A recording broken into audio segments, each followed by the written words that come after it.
Hello again.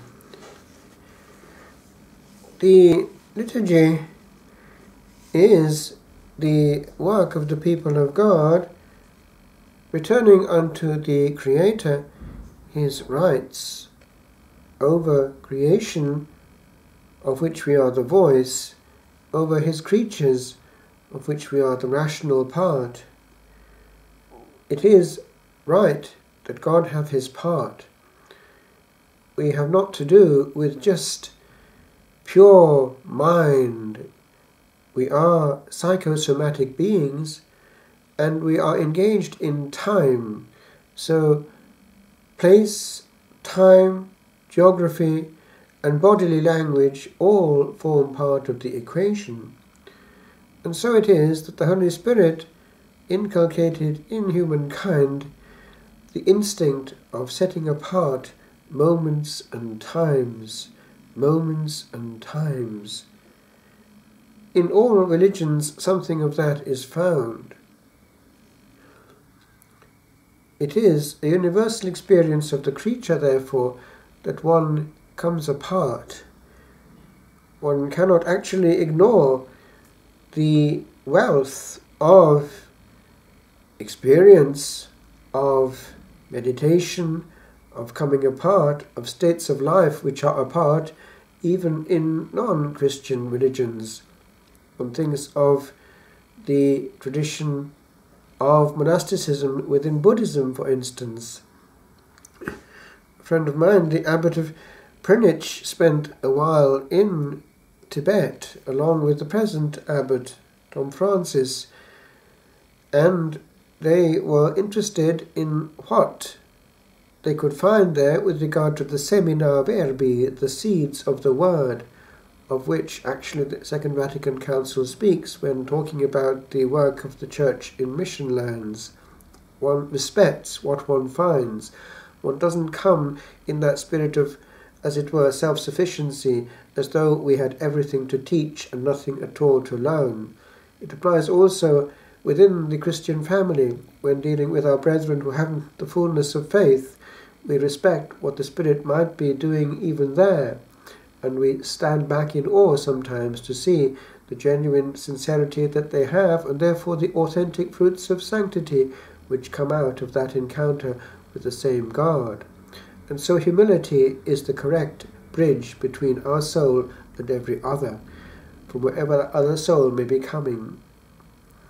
Okay, where am I getting to? We have the fact that we're coming precisely from an experience of God which is as old as mankind. Is it not true that somehow, we don't quite know how, but the Lord himself was able to get through to Adam and find him hiding from him? Adam understood perfectly well. So too, in the first generation, we find Abel and Cain worshipping. The sacrifice of Cain was not accepted. That of Abel was. And we know that there was envy and hatred as a result. We know from exorcism that Cain, alas, didn't make it. He is down under and has come out in exorcism as a human demon. We know the case. It's quite frightening. And so, these are moments in history. But already we have what? The element of liturgy coming in. Man from the beginning feels the need to honor God by giving a part of what he has, the fruit of his labor. And that comes in precisely in the prayer of the offertory. And so, over the centuries, the Holy Spirit does inspire this language and this rhythm. When it comes to the immediate preparation for the incarnation, what do we find? God uses what is there. He comes, that is, through the intermediary of an angelic intervention, Gabriel, the great archangel, to the priest, Zachariah. There, where? Well, when he's functioning at the high point of the Jewish cult, He is in the temple. He is burning incense. So the context is used. What is the context? Liturgy. And what are we told? The angel answers this puzzled man, I am Gabriel, that stand in the presence of God, and am sent to speak to you. So he's bringing good news. And what are these? Well, there's going to be precisely a forerunner, and this forerunner is going to be precisely again a bridge between the old and the new. So where are we going? Back to Elias. And what have we in Elias? We have already the school of prophets. Where? On a holy mount, Mount Carmel, of which we've been thinking actually this last week because of St. Teresa of Avila.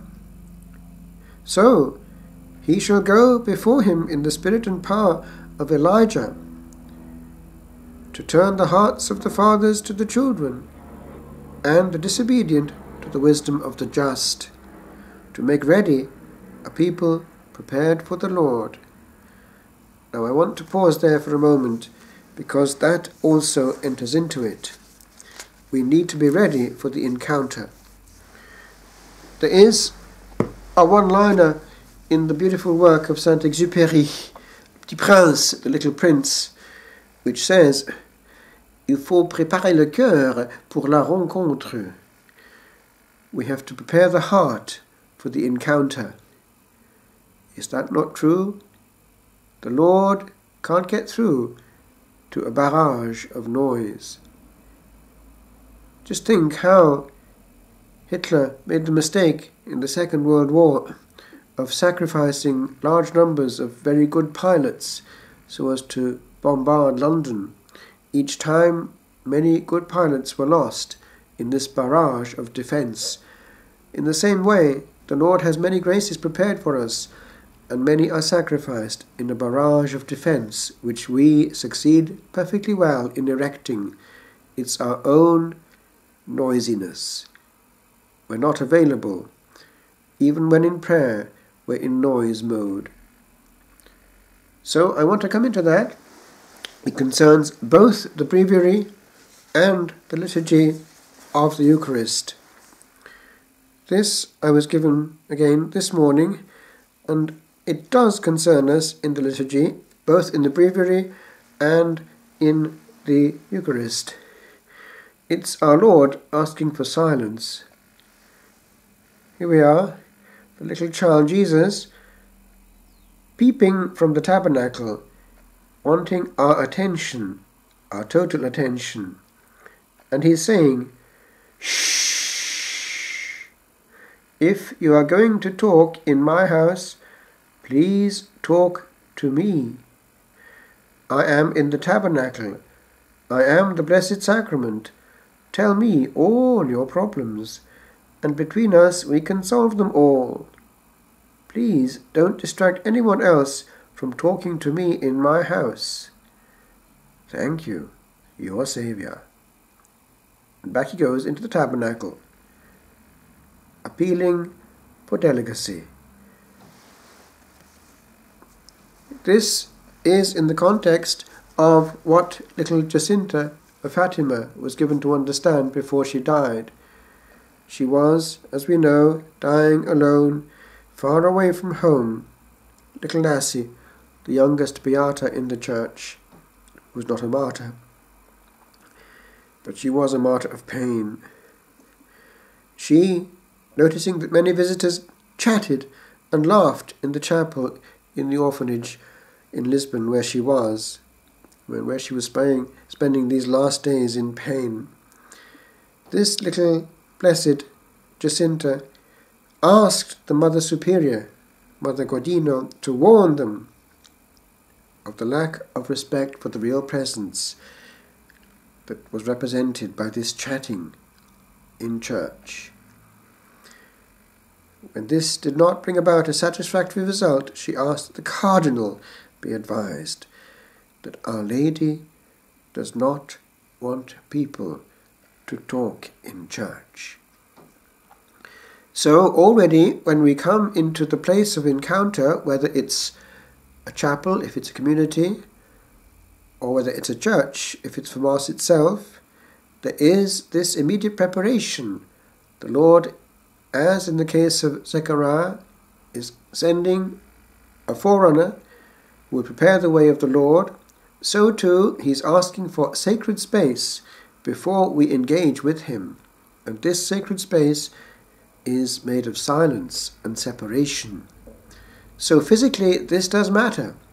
It matters how well we prepare the place of encounter. Physically, if the Holy Sacrifice is celebrated in a place which is unworthy, then the Lord is not correctly honoured. There has to be cleanliness and tidiness. There has to be also the cleanliness and tidiness of our heart. One must reflect the other.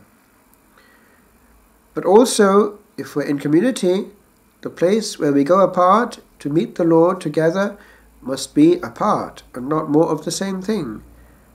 Only that must happen therein. St. Benedict puts quite clearly in his holy rule, sit oratorium quod dicitur.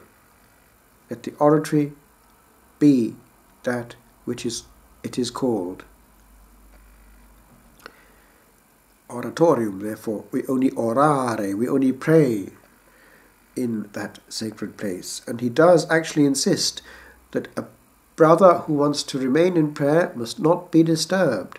In other words, it is a place where anyone can go at any time, even outside the divine office.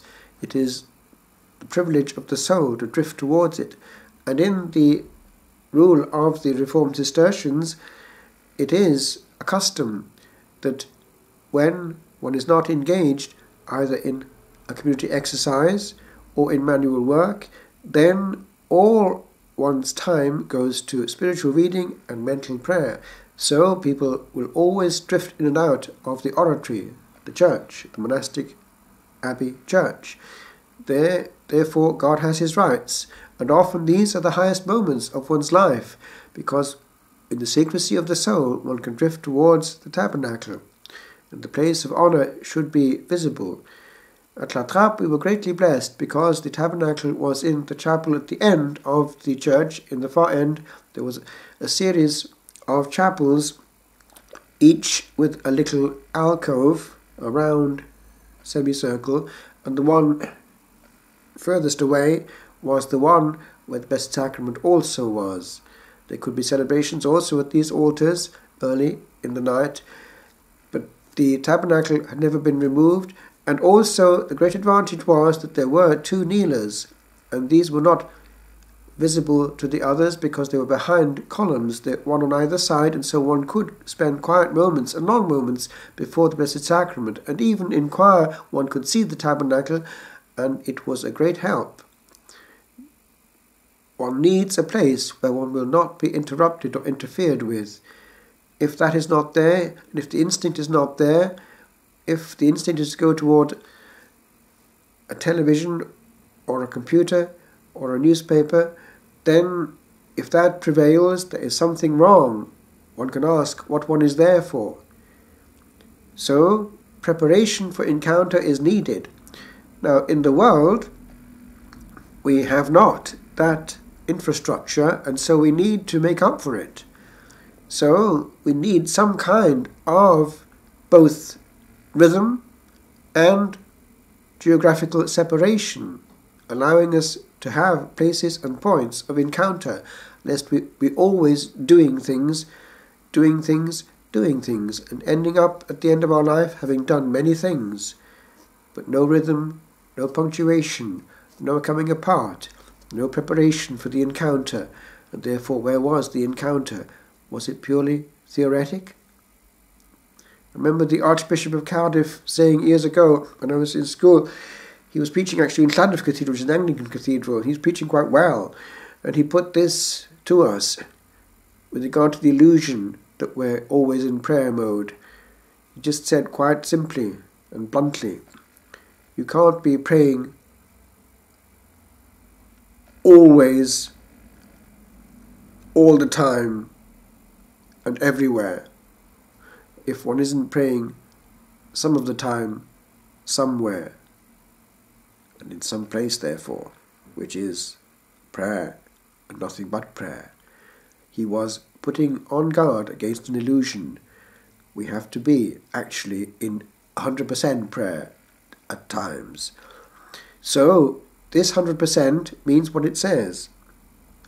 And Our Lady here, through little Jacinta, was warning that one element is the silence with which we protect the house of God, but we can extend that. Is there a place where actually in my day I do come apart? We have in Ireland, all over the place, churches still open. These are a blessing. One can go in there and encounter the Lord. But also, one needs a place either in one's bedroom, a little alcove where one can just pray and have graces to which one returns with fond memories, with the Bible enthroned, whatever it might be. One needs a place where easily one is orientated towards the encounter. If it's a family in which we're all in our faith, then that can happen on the level of a claiming of a part of the house for the Lord. I am called now and again to celebrate in places where that is the case. A few families I know do have that. A room which is just in practice an oratory, and only that will happen in it, and on a daily basis. It claims that house as a whole for the Lord, and can but bring great blessings to that family. If the house is small, then something on a minor scale can be done, but something can be done, the place where the family gathers regularly for prayer. But there are things which exclude that.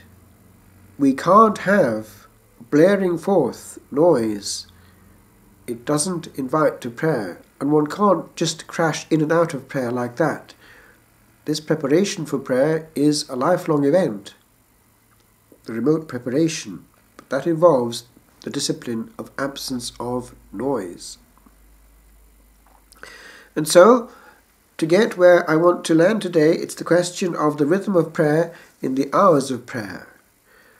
For lay people who have not undertaken the rhythm of the divine office, they will have the ancient custom of morning and evening prayer, the Angelus, 3 times a day, and various devotions which are inbuilt in our Christian life. The Rosary, of course, was asked for with great insistence at Fatima in each of the 6 apparitions. So there is always a minimum. But many are actually engaged, since the Second Vatican Council, in at least part of the prayer of the Church as such. And it's not that difficult to take it in part or even in whole. But certainly morning and evening prayer and compline can actually easily be undertaken by the lay people, and there are books which make that possible. There is the volume of morning and evening prayer with the variations during the year in one volume. That does exist, and it's widespread. There are also the smaller volumes again, which can actually go in one's pocket, of morning and evening prayer. There is also a volume for midday prayer, for those who only have just the 1 day hour. So we can very easily plug into the very prayable prayer of the Church now if we want to. And remember that St. Mary Magdalene de Pazzi did indicate that one prayer of the Divine Office had infinite more value than the prayer of just a simple private devotion, because it was the prayer of Christ himself and of the Church. So that is there on offer. Let's look at it. It was a grace given to the Church at the Second Vatican Council that it should be available to a greater number, the lay people essentially, and that it should be simplified in such a way that there was not a huge complication in its execution. It's not that difficult to master. One just reads well the instruction in the beginning of the first of the 3 volumes. We have it in English in 3 volumes. In other countries it's usually in 4, because the Latin is in 4. It's just that what we've done in England and the countries on this part of the Atlantic, Ireland, the British Isles in general, Australia, I think India, New Zealand, that block has the same breviary. In America, they have their own, of course it's the same, but it's their own spelling of English, and they'd have certain particularities. But we do have exactly the same in this block, and in this block it is in 3 volumes, because what we have done is that we have united the volume for Advent and Christmas time, which is fairly short, with the first 8 or 9 weeks, I think it's 9 weeks of the year, which makes it more or less corresponding in volume, in size, to that of the Easter cycle and that of the rest of the ordinary Sundays of the year. So that is the situation, but we have the general instruction for the whole of it in volume 1. That's always the case anyway. So it's all there, and it's fairly clear and understandable. Therefore, it's not at all impossible for a layperson to understand how to celebrate the office. Basically, it's learning how to distinguish between a memorial, a feast, and a solemnity. That's essentially what it boils down to, and what changes according to the degree of importance. Now, the question of the evolution of the breviary is not without importance.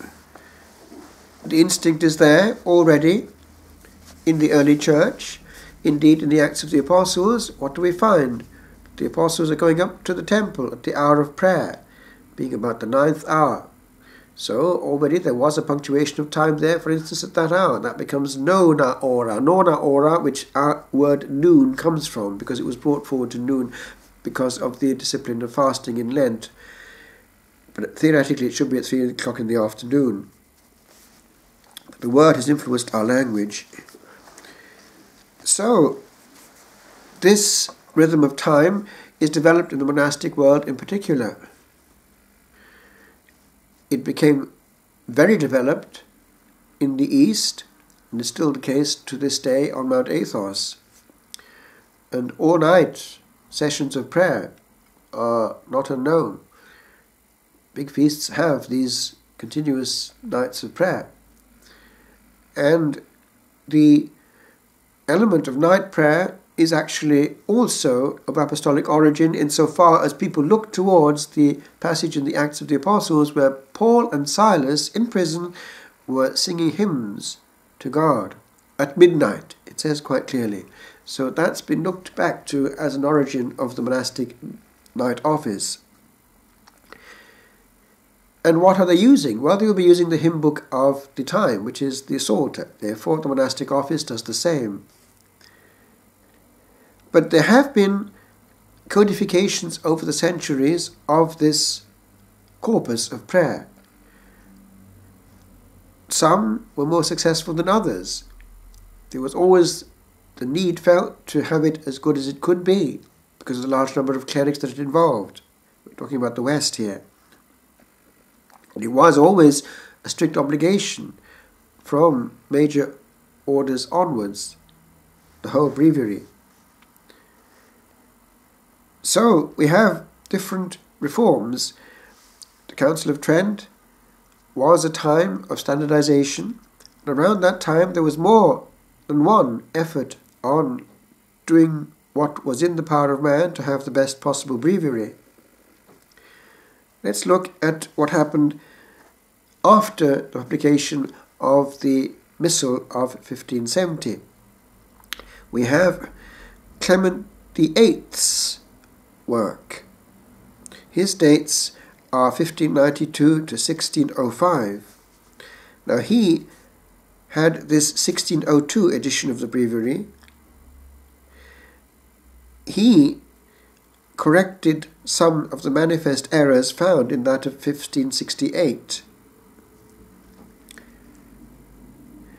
But he actually did something which was quite significant, in that in the bull of preparation, of introduction of this, he does show that he's aware that the breviary can always be adjusted.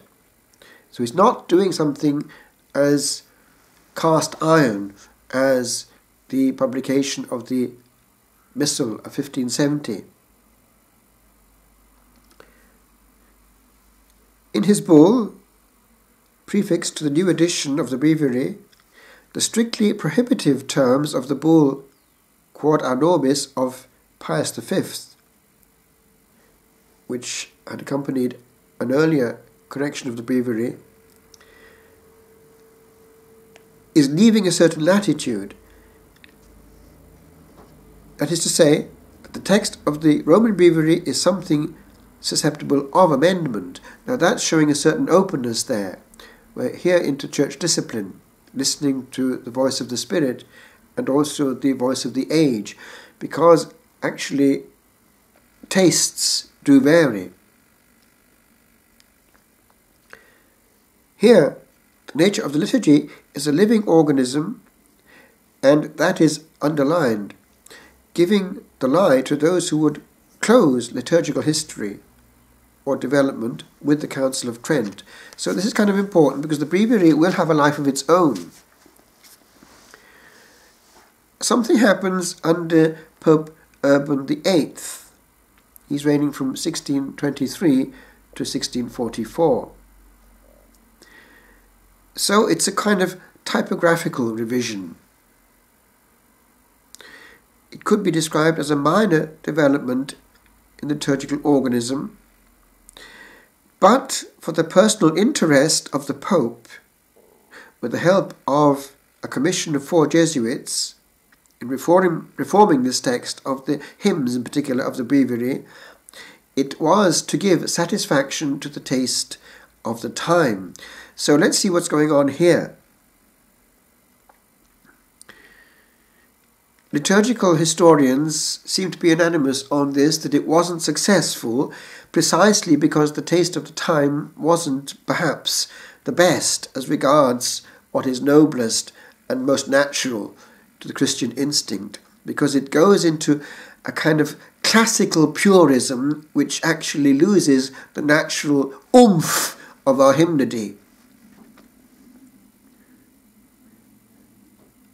We have the judgment of this expert Batifol that these Jesuits outran their commission, and under pretext of restoring the language of the hymn in accordance with the rules of metre and good grammar, deformed the works of Christian antiquity. So, we have another expert, Ulysse Chevalier. The Jesuits have spoiled the work of Christian antiquity under pretext of restoring the hymns in accordance with the laws of metre and elegant language. In Piedmont, Christian sentiment and true piety have lost by the change, without any advantage to poetry. Then we have a Jesuit, another Jesuit actually within his own family, saying this. It's Clement Blume. Hymnody received its death blow, as the medieval rhythmical hymns were forced into more classical forms by means of so-called corrections. And the great Fortescue isn't at all amused. No one who knows anything about the subject now doubts that the revision of Urban VIII was a ghastly mistake. So, interesting, because we are having here people airing their views quite openly, and actually papal authority listens. What happens? The error in the Pope's judgment, this is purely prudential, remember, we're handling here questions of practice, discipline, just adjusting things, was partially redressed following St. Pius X's reform of the Breviary in 1911. Now, Pius X was a pastoral soul. He'd been parish priest, remember, and he was important with regard to liturgical restoration. He knew the importance of church music. Even as a parish priest, he was keen on getting people to sing in the liturgical celebrations. He was aware of things way before he entered this whole diplomatic area of papacy, being a bishop, whatever. He knew men as they were. He knew souls as they were. He loved the liturgy. He loved the Psalms and has beautiful writings on these. So, what happens? he is very much aware of the need for correction, what actually was not as good as it could be. I believe that he was the one who commissioned Solem, for instance, to work on the restoration of Gregorian chant. So, this reform of St. Pius X in 1911 redressed the issue and eventually reversed what had been done too scholastically, too academically by an earlier generation. So this carried on, and eventually we have the officially recognized viewpoint of the Church in what happened in the promulgation of what followed the Second Vatican Council, because we now have a well reformed breviary with the best version of the Psalms and the best version of the hymns that we can possibly find. The hymns in particular have been restored to their best possible version, and it's not been an artificial contrivance. It's been a refinding of what is authentically ancient but actually spiritually felt to be the voice of the Church. There's nothing academic or Ciceronian. It's the voice of the Psalms and the hymns. It's interesting, for instance, that when we have the word for darkness, dark coming in, when it corresponds to a place in the meter, the accent is placed on tenebre, which is not the way that classically it would be. It would be tenebre. But this is the Christian evolution of hymnology.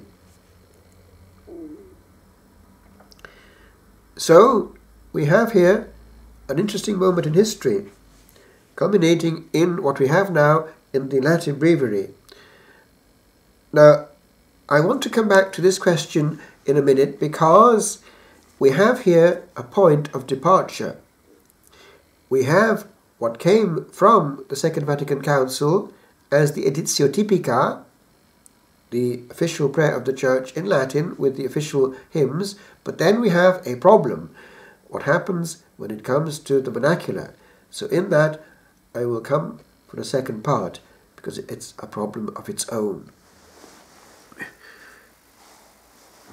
If one compares the breviary that we're used to on this side of the Atlantic with that used in America, one sees that the hymns have been treated in a different way in America. They are put all together, I think in the back, and with melodies provided, printed. We have them usually in the office itself on the page, but we also have the collection of hymns in the back, but without the melodies printed, although there are musical indications given towards the end of the breviary itself. Now, what is coming through, at least in the one that we're used to, is this.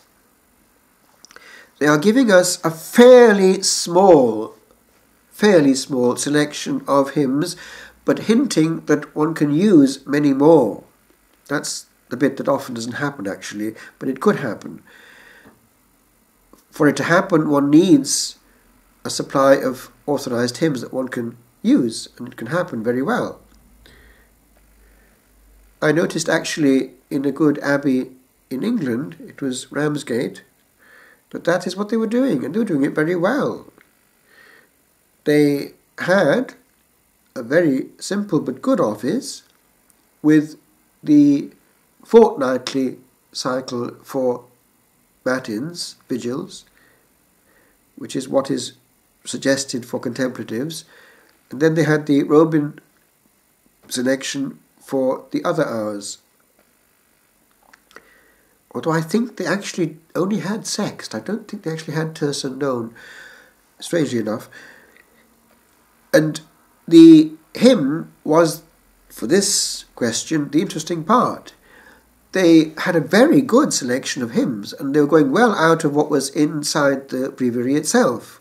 And it would be, as in some churches, indicated on a board made for that on the wall, so that people knew which volume, that is, which hymn book and which hymn within the hymn book was going to be used for that office.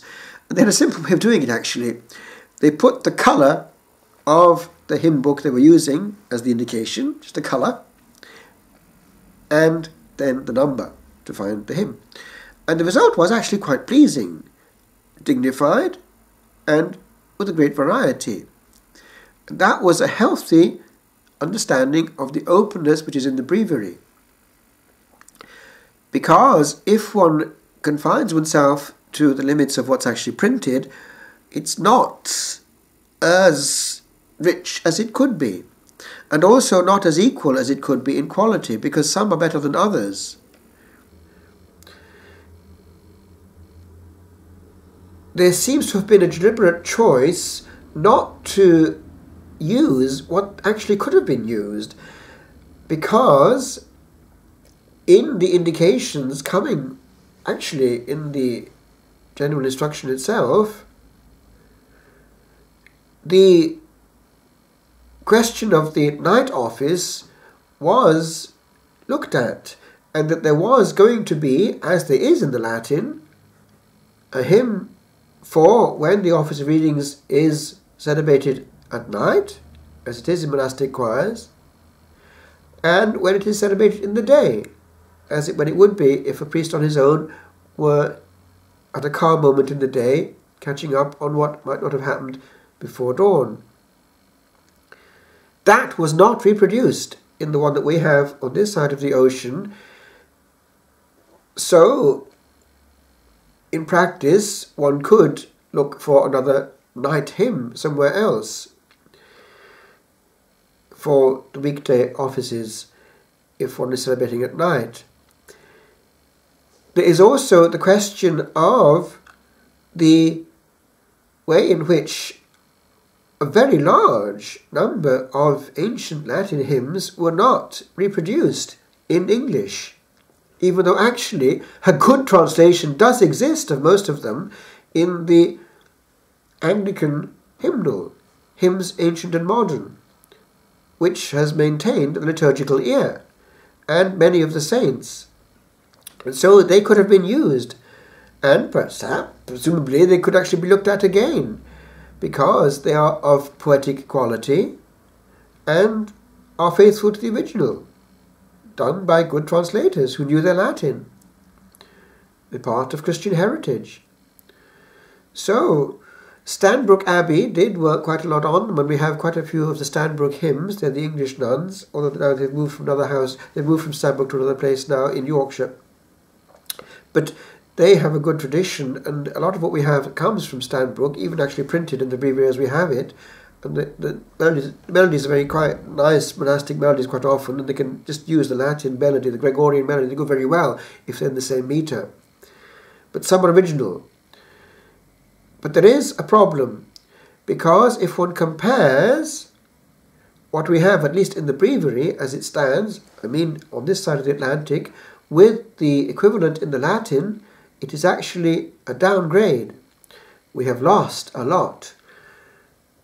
So, I have here in the Hermitage ways and means of singing a lot of the hymns in Latin, having obtained from Solem the official melodies and translations, well, not translations, because the original quite often, coming from the Latin. So, we have these. Some of them, of course, would have a Greek root. We have, for instance, the one used sometimes at Vespers, O Lux Beata Trinitas, which is an echo of the Greek Phos Hilaron, Gladsome Light, going back to the early church, essentially, because the Lucenarium is a very ancient office. But it's coming through. It's actually even in the English, and it works perfectly well. O Trinity of Blessed Light, O Trinity of Blessed Light. That comes through on a Wednesday, quite often in the evening. So these are echoes of ancient prayer, ancient song, ancient celebration with the rhythm of time. And by using them, we place ourselves beyond ourselves in union with generations gone by, now in glory. But what of this plethora of untranslated hymns? We have lost them. Well, we can, make use of what is there in the Latin, and there is the liberty given to use a melody which is known rather than one which isn't known, because often they are given their melody, but there are certain melodies which can be used as long as the rhythm is the same, the meter is the same, for other hymns as well, and some we would know better than others. But not to sing a hymn is a bit of a cop-out.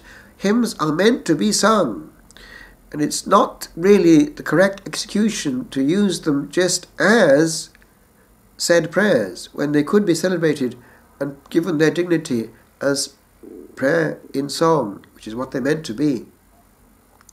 One would not go, for instance, to a prayer meeting, of a certain charismatic type, and limit oneself to saying everything. Nor one would go to a celebration in our Protestant churches around the world and say the whole lot. They would be just quite aghast. No, hymns are meant to be sung, and one goes automatically into joyful mode in praising the Lord. It's the natural language of the heart. The lover sings, does he not? Lovers are always happy in song mode. So with our Saviour. Why give him less than we give to each other if we're in love? We can create a beautiful noise for the Lord, and starting at the hymns is natural. So this ought to be looked at. The hymns need to be carefully selected, used and celebrated.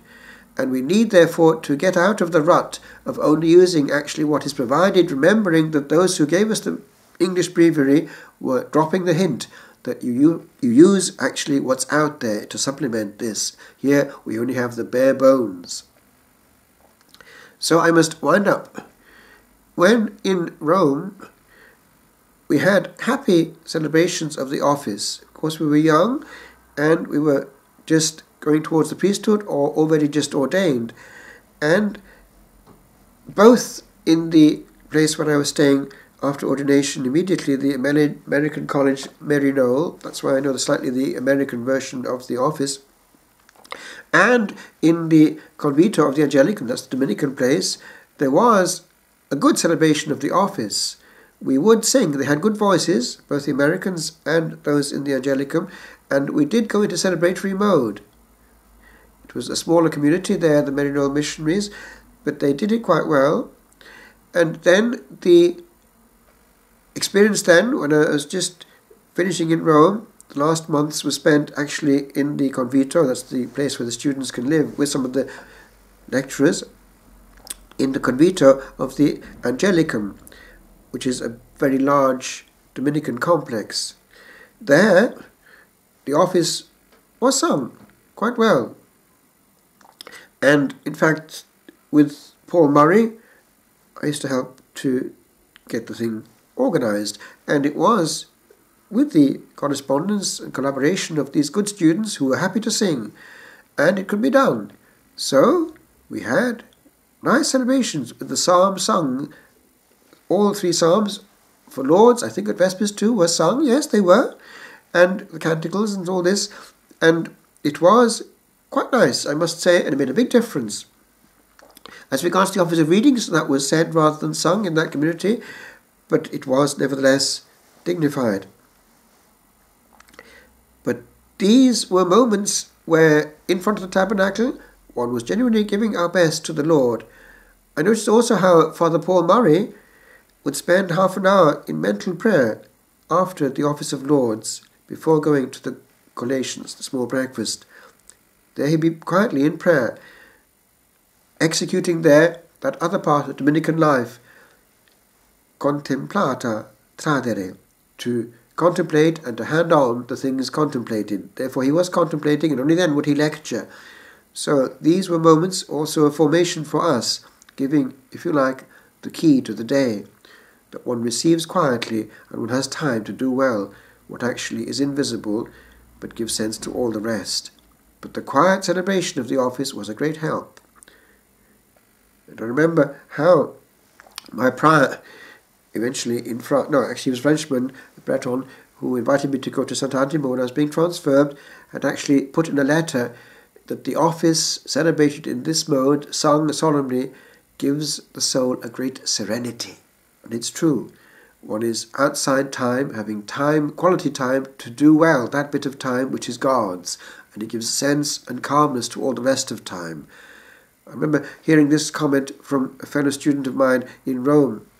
He was in the Venerable English College, and I was in the Norbertine Generalate at that time, and he commented when he came to the Norbertine Generalate for Vespers and Cena one evening, how this mode of singing the whole office, as it was done in the Norbertine House there, the Generalate in Rome, had been quite an impact on his soul, because in the English College it was, amongst seminarians, more hurried, and he felt, whereas when he'd been normally celebrating, it was more a question of wondering what's coming after the office, sorting problems out and that kind of thing, whereas here one entered into a genuine celebration that actually the Vespers was getting off half an hour and it was fully sung with organ and very beautiful. Even the Gregorian chant, it was all there, and he was quite moved, and it was a little lesson to him. Actually, since by then he's entered a Benedictine monastery, he's now actually in Belmont Abbey. That's a little parenthesis, that the fascination of the office was something which had an impact on him. He was a good friend. Anyway, I conclude, these times in Rome were times, therefore, of tasting the moments of the office and of Holy Mass celebrated well. There was time for God. In fact, I remember a friend of mine there who became an oratorian priest in the Birmingham Oratory. He was staying with us because it was a good house to be. It was peaceful, lots of prayer going on, but he muttered one day, coming out of the conventual mass there, because he had to get to lectures in a hurry. This mass is too long, he said. And I was thinking, interesting, the oratorians have that attitude towards at least the weekly celebration. On a Sunday they have a good time, plenty of time, but on a week I think they'd be more hurried. So I thought, we have something after all our own. It is well to keep this time for God, and even among students to have the organ functioning, to have Gregorian chant, and have plenty of time for God, even on a weekday. So, I conclude, coming from Rome, it was the end of an academic year, and I was sitting on the roof. Actually, that was in the American College, the missionary place, Mary Knoll, and it was very close, actually, to the heart of Rome, and one could hear the bell of St. Peter's at the end of day, and it was quite moving. I think also at the beginning of day one heard it as well, but it was quite audible, and it was the sign it was time for me to go to bed, I remember. And it was about 9 o'clock at night, and you'd hear this colossal bang, bang, bang, over Rome, the big bell of St. Peter's, closing the day. So I sat on the roof, and coming away from Rome, wrote this sonnet, where grace was dense in the air, early memories of ordination, early moments of celebration of the divine office with all the freshness of youth, among people who were on the way to going out of Rome with all the grace of ordination, but also the power of the apostles and the prayer of the centuries.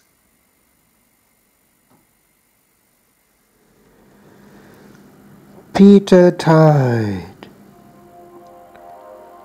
Last moments in Rome. Lines written on the roof at dusk, at the close of an era, the end of student days in happy Rome. Will this fair city fade into the past of what we are, of what we were a while upon a day that could not last, but could but linger in a distant smile called yesterday, the day that ever was, and shall be evermore, a spectred frame of facts by moments writ, the day that has the victory o'er the aeons it did tame, Oh, yesterday, goodbye. Bid bygone eves rest there where this last goes, rocked by the chime of Peter's heavy dome. For Rome here grieves but little for a little son of time that bids farewell to but a heaviness, for that it held a while a happiness.